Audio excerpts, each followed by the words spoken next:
د المزمل مبارکه سوره چې د قران عظیم شان دریاویومه سوره ده په مکه معظمه کې را نازله شوې ده.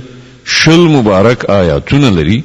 تلاوت او پښتو ترجمه یې لومړی آیت څخه اوري. بسم الله الرحمن الرحیم. د الله په نوم چې ډیر زیات مهربان پورا رحم لرونکی دی.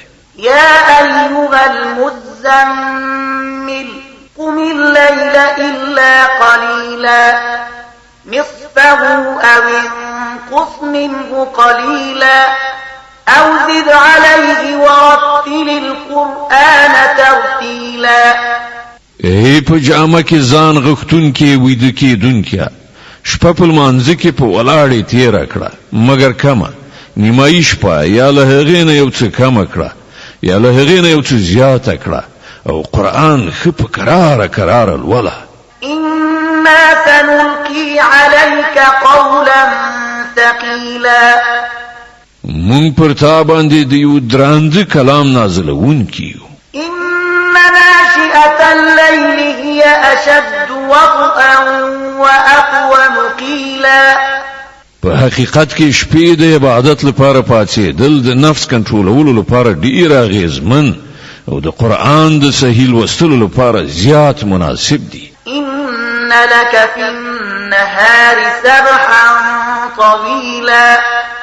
د ورځې په اوږدو کې خو ستا لپاره زیات مصروفیتونه دي. واذكر اسم ربك وتبتل إليه تبتيلا. رب المشرق والمغرب لا إله إلا هو فاتخذه وكيلا. د خپل پروردگار نوم یادوا او له ټولو نه په علایق قطع کولو سره جلا په همغه پورې اړوند اوسه. هغه د ختیځ او لویدیځ څښتن دی. له هغه پرته بل هیڅ خدای نشته. نو په دې اساس همغه خپل کار جوړونکی ونیسه. واصبر على ما يقولون واهجرهم هجرا جميلا. او خلک چې کومې خبرې جوړوي پر هغو صبر وکړه او په نیک ډول هغونه بیل شه. وذرني والمكذبين أولي النعمة ومهلهم قليلا. او د الهي کلام د دغه دروغ جنګړونکو بډایانو د لمنځولو کار ماته پرېږده او دوی ته یو څه وخت په همدې حالت باندې مهلت ورکړه. إن لدينا أنكالا وجحيما وطعاما ذا غصة وعذابا أليما. لمونږ سره د دوی لپاره درندې زولنی دي او لمبې وهونکی اور او په مرۍ کې نښتونکي خواړه او دردناک عذاب. يوم ترجف الأرض والجبال وكانت الجبال كثيبا مهيلا. دا به هغه ورځ وي چې ځمکه او غرونه ولړزيږي او د غرونو حالت داسې شي لکه د شګو ډېرۍ چې خوځيږي.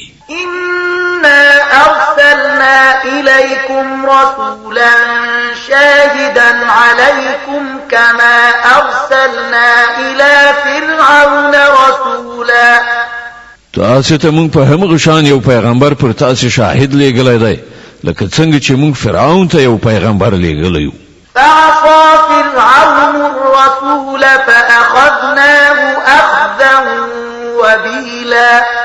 نو ګوري کله چې فرعون د هغه پیغمبر خبره ونه منله نو موږ هغه په ډېرې سختۍ سره ونیو.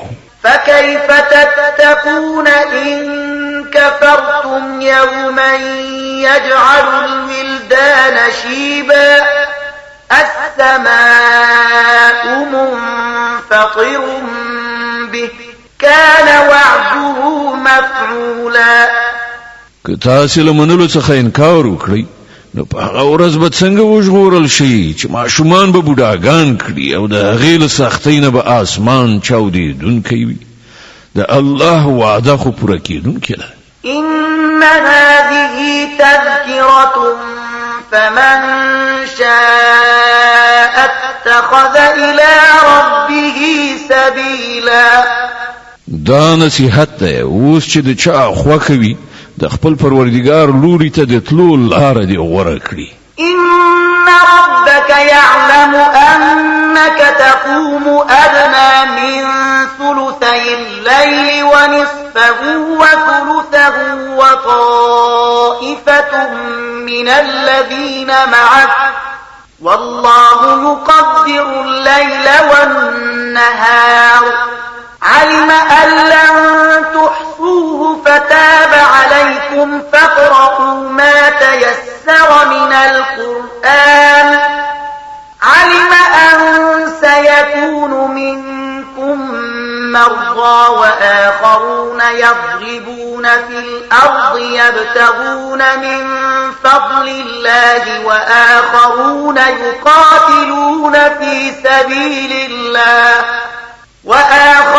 يقاتلون في سبيل الله فاقرؤوا ما تيسر منه وأقيموا الصلاة وآتوا الزكاة وأقرضوا الله قرضا حسنا وما تقدموا لأنفسكم من خير تجدوه عند الله هو خيرا وأعظم أجرا واستغفروا الله إن الله غفور رحيم.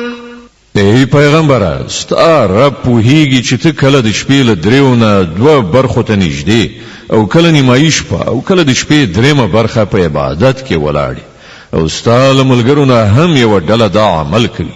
الله د شپې او ورځې وختونه حسابوي. هغه ته معلومه ده چې تاسې د وختونو سم حساب نشئ کولای. نو په دې اساس هغه پر تاسې مهرباني وکړه. نو ولولئ له قرآن څخه هغه څه چې تاسو ته آسان دي. هغه ته معلومه ده چې په تاسې کې به څوک ناروغ وي. ځینې نور خلق د الله د فضل په لټه کې سفر کوي او ځینې نور خلق د الله په لاره کې جنګيږي. نو ولولئ له قرآن څخه هغه څه چې تاسو ته آسان دي. لمونځ ادا کړئ، زکات ورکړئ او الله ته پور ورکوي، حسنه پور. کوم نیکی چې تاسو وړاندې د خپل ځان لپاره ولېږئ هغه به د الله په وړاندې موجوده ومومئ. هماغه ډیره ښه ده او د هغې اجر ډیر لوی دی. له الله نه بخښنه غواړئ، بېشکه الله ښه بخښونکی خورا مهربان دی.